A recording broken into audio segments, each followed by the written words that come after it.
algorithmic approach to diagnosing bleeding disorders. So, as the title suggests, the diagnosis of bleeding disorders requires an algorithmic approach, and we shall see that at the progress of this talk. So, the biggest challenge in approach to bleeding disorders is to decide whether a patient who enters the clinic with a suspected bleeding disorder is likely or unlikely to have a bleeding disorder. So this is the million-dollar question, whether to investigate a patient who comes in with a suspected bleeding disorder. Now, this decision is important to make because the investigation of bleeding disorders, as we have seen through the day, is complex, requires different types of tests, requires attention to a lot of pre-analytical and analytical variables, and requires a lot of human resources. So it's important to decide whether the patient actually requires workup of his or her symptoms. So as the title suggests, the approach has to be algorithmic, and it has to be systemic, and it has to be stepwise. And I cannot overemphasize this point that we need to start from the history and physical examination, followed by the screening and the first line testing, which is then followed by the definitive testing based on the results of the previous tests. And finally, we shall reach the diagnosis for sure. So in the next 45 minutes or so, I shall be seeing how we climb each and every step and finally reach the diagnosis. So towards the end, I shall be putting few cases just to reiterate the fact how this stepwise approach helps. So I shall not be talking about how the tests are done because from what has been spoken, I'm sure everyone is right now very well versed with the performance of the tests in hemostasis. So starting with the history and physical examination, at our hospital, we emphasize that the history is taken by the hematopathologist itself so that we can decide the first line tests and we can interpret that in the light of the clinical findings in the patient. So the following things have to be asked in any patient who comes with bleeding symptoms. The type and frequency of bleeding. Now this is very important because it helps to throw a light on the possible cause of bleeding disorder. That is because if there is a platelet or vascular disorder, the bleeding is likely to be on mucosal surfaces.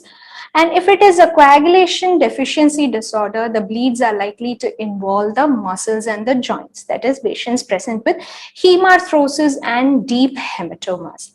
Also, if the patient is present with post-surgical or post-traumatic bleeding, platelet type bleeding is likely to be sudden in onset because platelets are involved in primary hemostasis. Whereas patients with coagulation factor defects present with delayed bleeding because coagulation factors help in formation of the secondary hemostatic plug. So these are clinical images, this one showing a petechiae, this showing a deep bleed or ecchymotic bleed. This is a CT image showing a massive iliopsoas bleed impinging on the iliac muscle, iliac bone, sorry. And this is the hemarthrosis joint classically seen in a patient with hemophilia. So the next point we need to ask is whether the bleed was provoked or unprovoked and whether it required any treatment. Now, unprovoked bleeding indicates that the bleeding disorder is severe enough. However, in a provoked bleeding, it's difficult to ascertain whether bleeding disorder is likely or not. Now, what if the symptoms are mild? What if it was a provoked bleed? So this is why we have standard questionnaires with scores to help quantitate these bleeding symptoms and therefore justify our investigation for a bleeding disorder. One of the scores is the ISTH bleeding assessment tool, shortly known as PAT. Now, ISTH is the International Society for Thrombosis and Hemostasis, and they have created this validated score after several corrections. Now, this score is available online and can be computed on the website itself. This consists of 14 different bleeding symptoms, and each bleeding symptom is scored from 0 to 4 based on their severity. Now, for example, if you look into epistaxis, if there is no epistaxis, it is scored at 0. If it is greater than 5 episodes per year or more than 10 minutes in duration, you score it as 1. If the bleeding is severe enough to require consultation, then it becomes 2. If it is severe enough that it requires a packing or a cauterization or an antifibrinolytic, it becomes 3. And if you have needed blood transfusion or other hemostatic product transfusion to control the bleed, then the score is 4. So they basically assess the severity of the bleeds. So this scoring is done for each and every symptom, and the total score is calculated at the last. So the normal range for males is up to 3. For females is up to 5, and for children is up to 1. So anything more than this, you are justified in investigating for a bleeding disorder. So that was about the bleeding assessment tool. Next, coming on to the family history. Family history is very important in bleeding disorders because this history many a times narrows down our differential diagnosis and enables better testing for the particular defect. So the different inheritance patterns in bleeding disorders are, you could have an X-linked recessive pattern where only males are affected, and if you are to ask history, then you ask for history of bleeding disorders in maternal uncles or the maternal cousin brothers. So this is seen in bleeding disorders such as hemophilia A and B. We can also have autosomal dominant inheritance like in von Willebrand disease, where one of the parent is affected in each generation. Now, family history may not always be there. A family history can be negative in new mutations, in acquired disorders, in autosomal recessive disorders. However, history of consanguinity can help to narrow down the diagnosis of an autosomal recessive disorder. So that was about the family history, and last but not the least, drug history. Now, drug history is important because many a times this history is missed and the patient undergoes n number of investigations and spends a lot of money unnecessarily. So whenever a patient is subjected to bleeding assessment, bleeding testing, we have to rule out the presence of intake of drugs such as NSAIDs, anticoagulants, antiplatelets, and also indigenous medications. Sometimes antibiotics which are given for infections can suppress the intestinal flora and cause vitamin K deficiency, which in turn can cause vitamin K dependent coagulation factor deficiency. So history of drug intake is really important while working up for bleeding disorders. Now that we have taken all the history, we need to make a decision whether this patient has to be tested or not. So if the patient is having no bleeding history and no signs of bleeding, no laboratory screening is recommended. However, there are exceptions to this rule. If there are any abnormal screening tests which are done pre-operatively or done routinely for some other purpose, we need to work up that patient, because especially if the patient is going for surgery, we need to know the cause for the abnormal screening test. And also, if the patient has a significant family history, then we need to do a bleeding workup. The other scenario where a bleeding workup is warranted is if any of the bleeding history or the physical examination is abnormal. Here we proceed to the screening test. Now, what are the screening tests? In most of the screening panels include these tests. However, they can be designed based upon the diseases each hospital caters to. So there is a complete blood count, peripheral smear examination.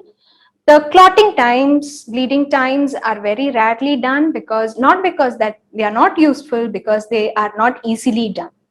The other times which are useful in screening are the prothrombin time, activated partial thromboplastin time or the APTT, the thrombin time or the TT. Fibrinogen and D-dimer can be included in the screening panel if a DIC is suspected. So as I shall be discussing in the coming slides, DIC is suspected in special clinical scenarios. So if such a clinical scenario is there, you advise fibrinogen and D-dimer first line. We need to do a mixing study if PT or APTT is prolonged. And PFA 100, meaning platelet function analyzer 100 or 200, is an instrument which can be used for screening von Willebrand disease or platelet function disorders. So starting with the complete blood count and the peripheral smear. Now what if the platelet count is normal? We proceed to the other test. What if the platelet count is low with giant platelets? This is what is known as macrothrombocytopenia, classically seen in Bernard-Solier syndrome. When this is seen, we also go back to the smear to see if there are gray platelets. Gray platelets are seen on Giemsa stain smears where you see ghost-like platelets devoid of granules. This is characteristic of the gray platelet syndrome, which is characterized by the deficiency of alpha granules and can be confirmed by electron microscopy. We also need to see for aggregates. Now, why? Because in the case of thrombocytopenia, aggregates can result in a spuriously low platelet count, and also thrombocytopenia with platelet aggregates can be seen in a subtype of von Willebrand disease known as VWD type 2B, where the von Willebrand has an increased affinity to platelet, resulting in consumptive thrombocytopenia. We also need to look into the neutrophils to see if there are neutrophil inclusions, Dole body-like inclusions, which can be seen in MYH9-associated macrothrombocytopenias. Now, if these things are there, we need to follow it up with platelet function testing and also von Willebrand testing. However, if the platelet count is low with normal to large platelets, as can be seen in any condition where there is peripheral destruction of platelets, we need to see if the condition is inherited or acquired. If it is inherited, we still need to do a platelet function testing and a von Willebrand factor testing. And if it is acquired, we need to rule out acquired causes of thrombocytopenia which can present with bleed, such as ITP, DIC, liver disease, etc. In the context of DIC, we need to look for signs of intravascular hemolysis such as schistocytes, polychromasia, nucleated RBCs in the peripheral smear. Also, if the platelet count is normal and all the other tests are also normal, such as PT, APTT, and TT, we still need to follow it up with platelet function testing and von Willebrand factor testing. So the next part will be on the prothrombin time, activated partial thromboplastin time, and the thrombin time. Before that, I would just like to remind of this cascade pathway of the coagulation factors. We have an intrinsic pathway monitored by the APTT, an extrinsic pathway monitored by the PT, and the thrombin time measures only the process of conversion of fibrinogen to fibrin, nothing else. So APTT can be prolonged in defects of the intrinsic pathway and the common pathway, and PT can be prolonged in conditions of defects in the extrinsic pathway and the common pathway. So this is what the times measure grossly. Now, moving on to the algorithmic approach, when you do a PT and it can either be normal or prolonged. Now, in this slide, I'll be dealing with isolated causes of prolonged PT.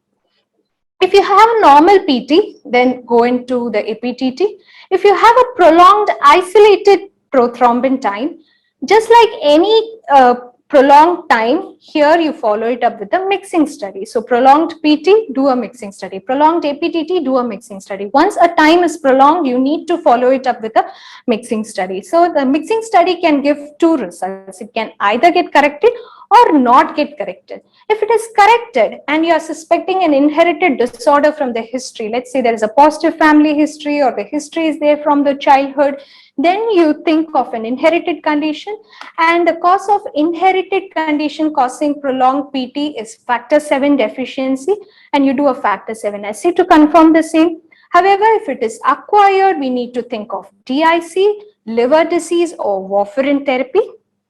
If your mixing study does not show a correction, it's likely to be a factor 7 inhibitor, and this again will require a factor 7 assay along with an inhibitor assay. So this was based on the prothrombin time. Now, activated partial thromboplastin time, this can again be prolonged or normal. If it is prolonged, follow it up with the mixing study. It can either be corrected or not corrected. Now, if it is corrected, go back to the history and see if the patient has bleeding. If the patient has bleeding, this can be factor 8 or factor 9 deficiency or a von Willebrand disease, because as we have already seen in the physiology, von Willebrand disease also can cause prolonged APTT because it serves as a carrier for factor 8. So patients with von Willebrand disease are likely to have low levels of factor 8 and likely to have a prolonged APTT. So this will require a factor 8, factor 9 assay and von Willebrand factor test. However, if there is no bleeding, then we look for the deficiency of factor 12 and factor 11. If the mixing study is not corrected, then we see whether it is an inherited or an acquired condition. Inherited condition where there is no correction of the mixing study. This scenario is usually seen in known patients of hemophilia who are given factor replacement therapies. They start developing inhibitors to the transfused factors, and these patients show a lack of correction of the APTT. In hemophilia A, the inhibitors are classically time dependent, meaning that the immediate mix shows correction, whereas the APTT becomes prolonged once the mix is incubated for 2 hours, indicating that there is a time dependent inhibitor. However, if the patient has a factor 9 deficiency, that is hemophilia B, and then develops inhibitor, he is likely to show immediate prolongation of the mix. So this is known as the inhibitor screen, and if the inhibitor screen is positive, we need to follow it up with the Bethesda assay to measure the titer of these inhibitors. And again, acquired conditions where there is no correction of the APTT, most common is a lupus anticoagulant, and the next cause could be an acquired hemophilia, which is an autoimmune disease. The patient develops antibodies to factor 8 without any exposure to products. So this again will require a Bethesda assay to measure the titer. Now, what if everything is normal? The PT, APTT, platelet count, everything is normal. These are the possibilities: factor 13 deficiency, platelet function defect, von Willebrand disease, and you test up for the same. The next workup is based on prolongation of both PT and APTT. In this scenario, you need to look into the thrombin time. Now, if the thrombin time is prolonged, you need to rule out a heparin contamination. So once heparin contamination is ruled out, the only possible cause for a prolonged TT is disorders with fibrinogen, that is dysfibrinogenemia, hypofibrinogenemia, or afibrinogenemia. So this will require measuring both the antigen levels as well as the functional activity. The assay used to measure antigen levels is the fibrinogen antigen assay, and the assay used to measure the functional activity is known as the Claus technique, which we use in most of our automatic coagulometers. The next scenario is where your PT and APTT are prolonged, but the TT is normal. This is likely to be due to defects in the common pathway. Again, you follow it up with a mixing study. If the mixing study is corrected, we look for an inherited or an acquired cause. If it is inherited, it could be due to deficiency of any of the common pathway factors, that is 2, 5, and 10. If it is acquired, again, we need to rule out DIC, liver disease, and vitamin K deficiency. So severe vitamin K deficiency can cause prolongation of both PT and APTT because 2, 7, 9, 10. Out of these, we have 9, which is a part of the intrinsic pathway. So if your mixing study is not corrected, then we need to look into specific inhibitors affecting the common pathway factors, namely 2, 5, and 10 inhibitor. This is how you work up a patient who has a prolonged PT and APTT. Now, in every slide, you could see that DIC is a malingerer or a possibility in every scenario. So, DIC should be suspected in a fixed clinical scenario. And once you think that the patient has DIC, the next step should be the scoring for DIC. So first you assess the risk of the patient. Does the patient have an underlying disorder known to be associated with overt DIC? If yes, you use the score. If no, you do not use the score, because the score for DIC is a clinico-pathological score. The tests which are used to score DIC are the prothrombin time, platelet count, fibrinogen, and a fibrin-related marker, which is most commonly used is your D-dimer. We can also use FDP, and the test results are scored. The platelet count is scored from 0 to 2. The D-dimer is scored from 0 to 3. Prolonged PT is scored from 0 to 2. And fibrinogen is again scored from 0 to 1. Add the score together. If the final score is 5 or more, it is over DIC. Anything below 5 is known as non-over DIC, and the patient requires regular monitoring. So now you might ask me, what are the conditions wherein I do this scoring? So the clinical scenario should be there for a DIC score to be formulated. So the different causes of DIC are infections, most commonly gram-negative bacterial sepsis, solid malignancies such as adenocarcinoma of pancreas and prostate. So these DICs can even present with thrombosis. Hematological malignancies such as APML, promyelocytic leukemia, where the abnormal granules in the promyelocytes degranulate and stimulate the coagulation cascade. Obstetric causes such as amniotic fluid embolism, abruptio placenta, preeclampsia, dead fetus syndrome, retained products of the placenta. Snake bites such as the Willebrand bites can also cause DIC. Vascular disorders such as giant hemangiomas, Kasabek-Merritt syndrome can also cause DIC. So in the presence of a clinical scenario, if your patient presents with bleeding, then you need to do the score for DIC. So this brings us to the end of the algorithmic approach to patients. And I have 5 cases coming up which are used to discuss specific scenarios that you might face in your everyday workup.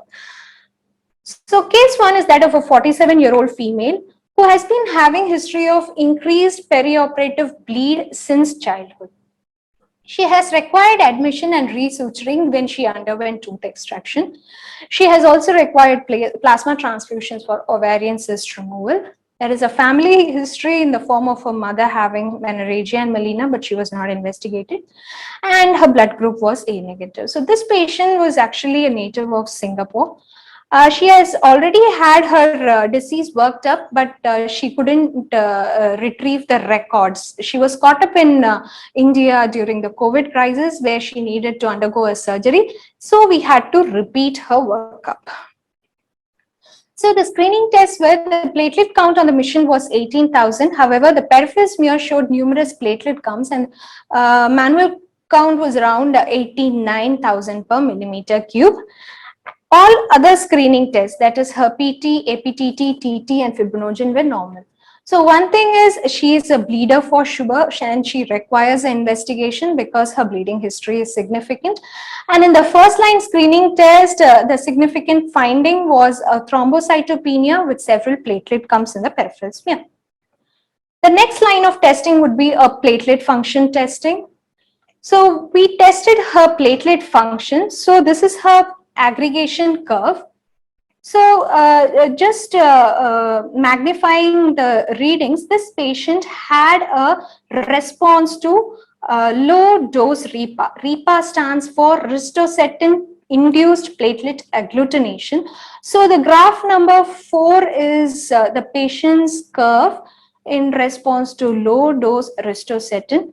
And the control in this case was number 3. So you can see that the control is flatlining. There is no response, whereas the patient is showing a response for low dose RIPA.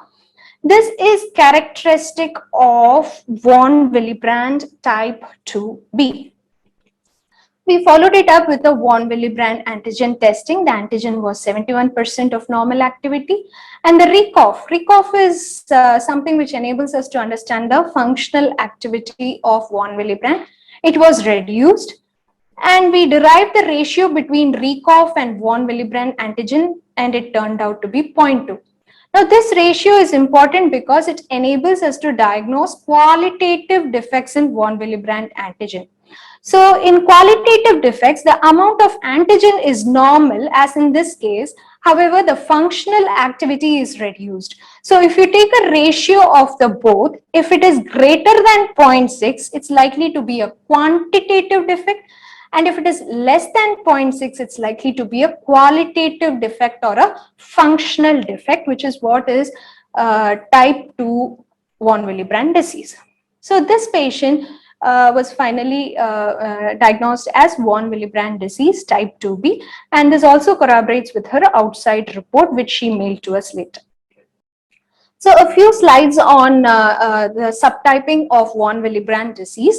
So type 1 and type 2 are quantitative defects. So that can be easily arrived at by measuring the antigen levels of von Willebrand. Type 1 is characterized by partial deficiency, somewhere less than 35% of normal. And type 3 is characterized by complete deficiency, where the von Willebrand antigen is almost absent. Now, type 2, as I already said, is a functional defect, and it is classified into 4 types: type 2A, 2M, 2B, 2N. Now, type 2A and 2M have certain similarities. Both are characterized by reduced platelet binding. But in type 2A, that reduced binding is due to the loss of high molecular weight multimers, whereas in type 2M, the multimers are normal. So therefore, differentiation between these two types requires a multimer analysis. Type 2B, as I already discussed, it's caused by increased susceptibility or increased affinity of the von Willebrand factor to bind to the platelets. So the von Willebrand factor is always bound to the platelet, causing platelet aggregation in vivo and also consumptive thrombocytopenia. Type 2N is a type of functional defect wherein the attachment to factor 8 is defective, and therefore von Willebrand is unable to carry factor 8, and these patients present with very low factor 8 levels. So this workup of von Willebrand disease, except for the type 1 and 3, is a little bit complicated. So the baseline testing for von Willebrand requires a von Willebrand antigen level, a Rekoff activity, a factor 8 cofactor activity, and a platelet count. Now, as I already said, if the ratio is more than 0.6, it's a quantitative defect, and based upon the level of antigen, you classify it either as type 1 or type 3. Now, there is a variant of type 1 known as type 1C or the Vicenza variant, where von Willebrand is produced in normal amounts, but there is increased clearance of the antigen. In order to identify this subtype, you need to have a measurement called propeptide levels. So von Willebrand factor is synthesized as a propeptide, and once it comes to the circulation, it becomes the peptide. So if there is a disparity between the levels of propeptide and peptide, that is, your propeptide levels are normal, but the peptide levels are markedly low, this is likely to be a clearance defect where the von Willebrand is cleared rapidly from the circulation. So this is a variant of type 1 known as type 1C Vicenza variant. So these are about 1 and 3. Type 2, you suspect when the Rekoff von Willebrand antigen ratio is less than 0.6. If the multimers are normal, it is type 2M. If there is loss of high molecular weight multimers and there is a response to low dose RIPA, it is type 2B. And if RIPA is normal, it is type 2A. In type 2N, there is markedly reduced levels of factor VIII, and the confirmatory assay will be impaired binding of von Willebrand to factor VIII. So this is how you work up a case of von Willebrand disease. So this case was discussed just to highlight the challenges in the diagnosis of von Willebrand disease, because the manifestations can be diverse because it causes defects in both primary and secondary hemostasis. It can be asymptomatic, particularly type 1 von Willebrand can present as puberty menorrhagia for the first time. Rekoff is essential for diagnosing type 2 variants, however, it is challenging. And subtyping type 2 von Willebrand can be difficult, particularly type 2A and 2M, where it requires multimer analysis and collagen binding assays. However, it is important because subtyping does have treatment implications. Also, factor 8 is low in type 3 and type 2 and von Willebrand. So whenever your factor 8 levels are low, even in the workup of a hemophilia patient, it is advisable to do a von Willebrand factor antigen assay to make sure that we are not dealing with a type 3 or a type 2N variant. So the salient points of this case is that von Willebrand disease is a most common bleeding disorder. Levels need to be correlated with the blood group and BAT score. So we should be knowing by now that von Willebrand factor antigens are normally low in patients with O blood group. Type 2 von Willebrand is very rare compared to type 1 and 3. However, it has to be identified because of treatment implications. And type 2B can be diagnosed with a platelet function assay with a low dose ristocetin. So moving on to the second case. A 10-year-old boy presented with multiple ecchymotic patches since 1 week. No other bleeding symptoms, no past history, no family history, vaccinations uneventful. Now the BAT score was 2 because he required a consultation. So we went ahead with testing this patient. His platelet count was normal, MPV was normal. Peripheral smear showed normocytic normochromic blood picture with marked eosinophilia. There were 21% eosinophils. Some of the platelets appeared hypogranular. Other screening tests other than the peripheral smear were within normal limits. So we proceeded with the platelet function assay for this child, and the collagen and adrenaline showed a reduced response in this child. So this was collagen and this was adrenaline, showed a reduced response. And the von Willebrand antigen level and the recough activity were within normal limits. So this is a condition known as acquired platelet dysfunction due to eosinophilia, shortly known as APDE, which we see in Asian countries where children with eosinophilia present with transient platelet dysfunction.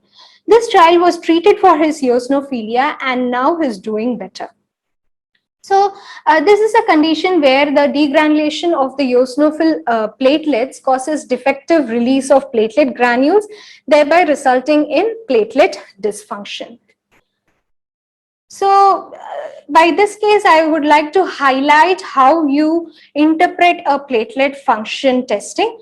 So first we look into the aggregation response with ADP, collagen and ristocetin. So if there is absent response to ADP and collagen with transient response to ristocetin, it's likely to be Glanzmann's thrombasthenia and it's confirmed with a flow cytometry with CD61 and 41. If there is a normal response to AGP and collagen but absent to ristocetin, the probable diagnosis is von Willebrand disease and Bernard-Solier syndrome. However, if you mix cryoprecipitate and repeat the same platelet function testing, and the response is corrected, then it is likely to be a von Willebrand disease. If the response is not corrected, it is likely to be a Bernard-Solier syndrome, and it requires confirmatory testing as required. The other scenario is the absent secondary response to ADP and collagen, but normal to ristocetin. Here you look into the response with arachidonic acid. If it is normal, then it is likely to be a storage pool disorder. And for this, we need to measure the granule release by measuring the ATP, ADP released by the luciferase assay. If the response to arachidonic acid is abnormal, the next line of testing would be to see the response to the endoperoxide analog. Now, if this is normal, then it is likely to be a case of aspirin or cyclooxygenase deficiency. If the response to endoperoxide is also abnormal, then again it is likely to be a storage pool disorder. Now this flow chart is for inherited disorders of platelet dysfunction. However, APDE is an acquired condition. APDE is an acquired condition where there is a defective response to collagen, ADP, epinephrine separately or in combination. So this has to be kept in mind while looking for platelet dysfunction in a child with eosinophilia. So just a few slides on the most common platelet function disorders. Glanzmann's thrombocythemia, the platelet aggregation response is absent to all agonists except ristostatin, and on flow cytometry, they will show negativity for CD61 and CD41. However, they are positive for CD42B, which is a platelet antigen. In Bernard-Solius syndrome, it's the straight opposite where the response is present for all agonists except ristostatin. And on flow cytometry, we are able to demonstrate the absence of 42B. So you can see a subset of platelets which are negative for 42B. Now this is likely to be a case who has been transfused with platelets, because you can also see a normal population showing 42B and 61. So this is Bernard-Solius syndrome. So the salient points from this case is that peripheral smear evaluation is of prime importance in the evaluation of platelet function disorders. Thrombocytopenia can sometimes be an issue for platelet testing, especially by light transmission aggregometry. We need a minimum of 80,000 to 1 lakh platelets. However, if the patient is thrombocytopenic, whole blood aggregometry and flow cytometry may help.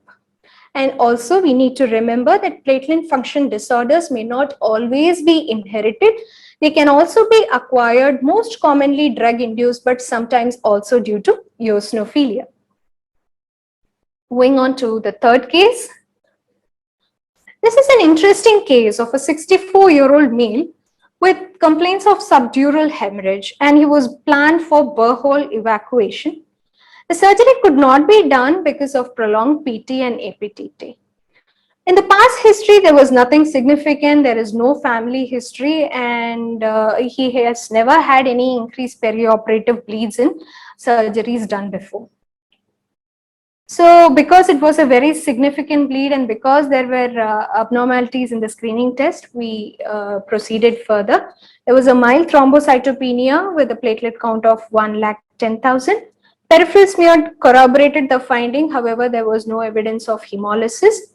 Both PT and APTT were prolonged. PT was 21.4 seconds and APTT was 88.2 seconds.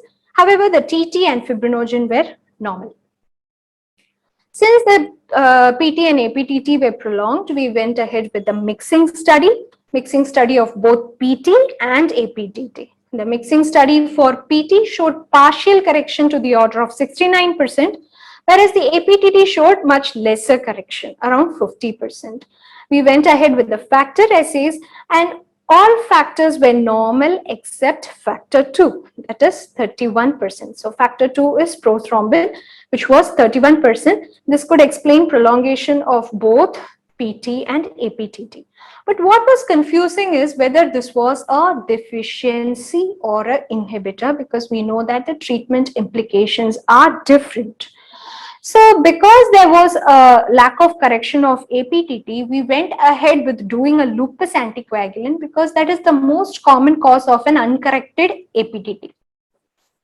So in this case, there was a positive DRVBT and also the other markers of lupus, such as the anti-beta glycoprotein 1 and anti-cardiolipin antibody, were strongly positive, and the patient also had an anti-nuclear antibody 4+ homogeneous, which is diagnostic of SLE.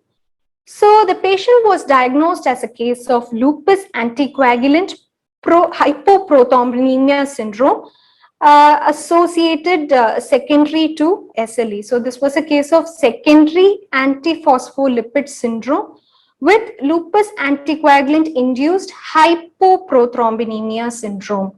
So this is a condition where the lupus anticoagulant actually binds to the factor 2 and increases its clearance, causing hypoprothrombinemia or factor 2 deficiency. These patients can classically present with bleeding, unlike other patients of APS who present with thrombosis. So this was a very interesting case, easily said than done. This case was really challenging to solve.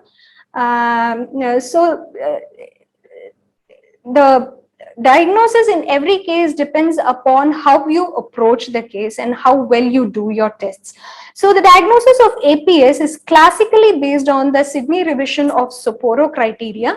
The Sapporo criteria has both clinical and laboratory criteria. In clinical criteria, we have vascular thrombosis and pregnancy morbidity. And in the laboratory criteria, we have three antibodies: the lupus anticoagulant, the anticardiolipin antibody, and the anti-beta 2 glycoprotein antibody. Any of the clinical criteria has to be satisfied, and any of the lab criteria has to be satisfied. In the lab criteria, they have to be positive on two occasions that have been measured 12 weeks apart. This is because there can be transient antibodies which can give positivity.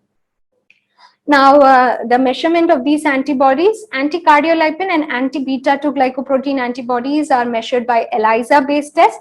However, lupus anticoagulant is measured by phospholipid-based tests, because we know that lupus anticoagulant can interfere with phospholipid-based tests. And that brings us to how to work up a patient who has been sent up for lupus anticoagulant testing. So before calling lupus anticoagulant negative, you need to prove that it is negative by at least two tests. And the most commonly used two tests are the lupus sensitive APTT, also known as the PTT-LA, and the DRVVT. Now, whatever test you do, it has to have three parts. There is a screening, there is a mix, and there is a confirm. This is according to the guidelines set by the standard subcommittee on APS organized by ISTH. So according to them, first you need to perform a screen, which is performed with a reagent with the minimal amount of phospholipids, so that if the patient has lupus anticoagulant, the screen time will be prolonged. So if it is prolonged, you say that the screen is positive, and then you proceed to the next step, which is the mix. In the mix, you mix equal amounts of normal plasma and the patient plasma and look for correction. If there is no correction, it is again suggestive of an inhibitor, which you follow it up with a confirmatory assay. In the confirmatory test, what you do is you just add excess phospholipids. So since lupus anticoagulant is a phospholipid-based inhibitor, excess phospholipids overcome this inhibitory effect, and the time which was prolonged in your screen and mix gets corrected. So that is what is known as confirm positive. So if the sample is positive in all these three steps, you call it as positive for lupus anticoagulant by lupus specific PTT, and also you add a disclosure that you need to repeat the test after 12 weeks to exclude transient antibodies. Now, if any of these steps turn out to be negative, you need to go to the next test of choice, that is DRVVT.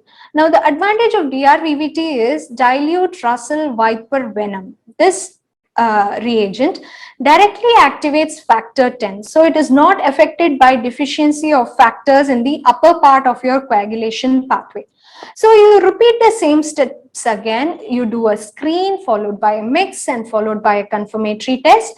And if it is positive, you call it as positive for LA by DRVVT. And if it is a negative, then you need to look for other causes of APTT prolongation, such as factor deficiency or inhibitors.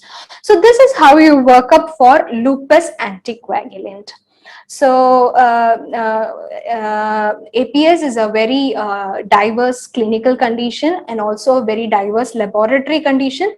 So it has a lot of other manifestations also, not only vascular thrombosis and pregnancy morbidity. It has several non-criteria clinical apps as well. So if you are clinically suspecting APS and the patient presents with these non-criteria clinical APS, you can go in for non-criteria antiphospholipid antibodies. So non-criteria antiphospholipid antibodies are several, including your anti-phosphatidylethynolamine, anti-cardiolipin IgA antibody, anti-beta 2 glycoprotein IgA antibody, anti-beta 2 glycoprotein domain 1 antibody, to name a few. So if you are suspecting APS and all your conventional antibodies are negative, you may also look for these antibodies to make a diagnosis. So the salient points from this case is that lupus testing needs to be carried out in patients with prolonged APTT who show no correction on mixing, because that is the most common cause. If you are suspecting a lupus anticoagulant but there is correction on mixing, you can try a different mix. You can do a 1:4 mix where you take 1 part of patient's plasma and 4 parts of sorry, 1 part of normal plasma and 4 parts of patient plasma, in order to demonstrate the inhibitory effect of the lupus. Lupus anticoagulant can be transient, and therefore repeat testing after 12 weeks is essential. And this case highlights a very important fact that some bleeding disorders can be thrombogenic and some thrombophilic disorders can present with bleeding, like your antiphospholipid syndrome, disseminated intravascular coagulation, dysfibrinogeniemias, etc. Moving on to the fourth case. This is a 61-year-old male who presented with gross hematuria, and a CT showed a pelvic ileal hematoma with moderate hydroureteronephrosis. There were no other bleeding symptoms, no past history, no family history, no other drugs. And on routine investigation, since he was admitted, he underwent the routine investigation. His platelet count was normal. His peripheral smear showed normocytic normochromic anemia. His prothrombin time was NCD, meaning no clot detected. His APTT was 161.8 seconds, also markedly prolonged.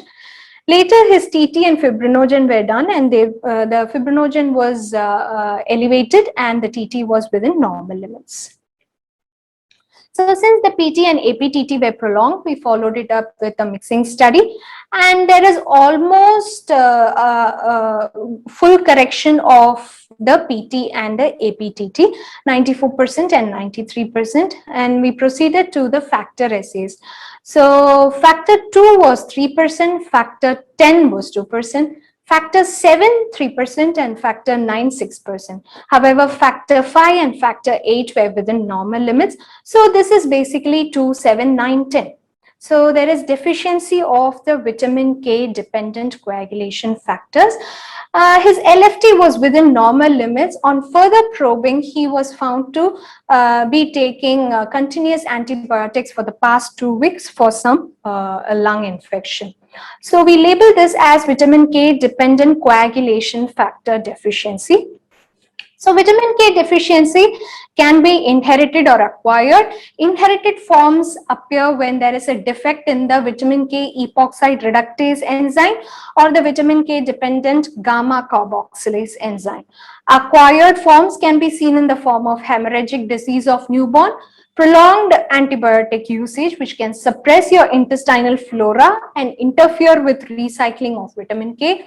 Malabsorption syndromes, because vitamin K is a fat soluble vitamin, all your malabsorption syndromes can affect vitamin K absorption, and also drugs such as warfarin can interfere with vitamin K metabolism.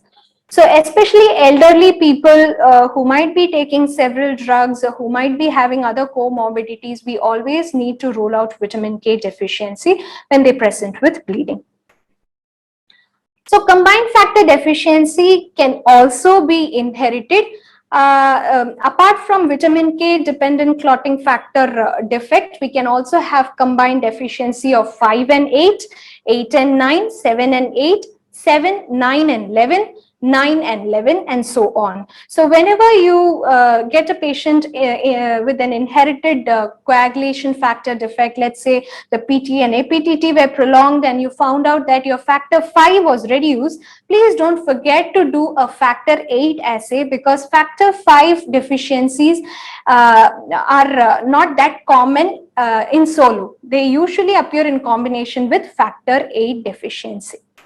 So the salient points from this case: vitamin K dependent clotting factor deficiency is the most common form of combined deficiencies, and it's usually acquired.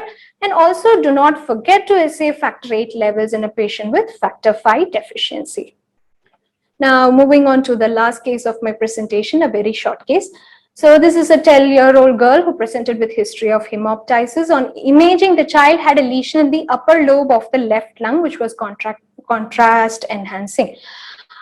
She also gives a past history of recurrent epistaxis that required cauterization. Father gives similar history, however, was not investigated. Now, because of the history and the high BAT score, we proceeded to test with the patient, and though her screening was normal, we had to do all tests for this patient because she had to undergo a biopsy of the lung lesion. So all her screening tests and all her platelet function tests were within normal limits, and we also did a TEG pre-operatively so that we do not miss anything. So the TEG was also within normal limits, and the surgery was done under cover of products for fear of bleeding. The biopsy of the lung lesion showed an arteriovenous malformation, and so she was labeled as a case of hereditary hemorrhagic telangiectasia because she was conforming to the criteria of HHT or Osler-Weber-Rendu syndrome. So there can also be vascular causes of bleeding because the initial phase of bleeding control is carried out by the blood vessel. So the vascular barrier can be compromised in infections such as meningococcemia, rickettsia, infective endocarditis, drug reactions such as chronic steroid therapy, hereditary disorders like HHT, vasculitis, scurvy, Ehlers-Danlos syndrome, amyloidosis, etc.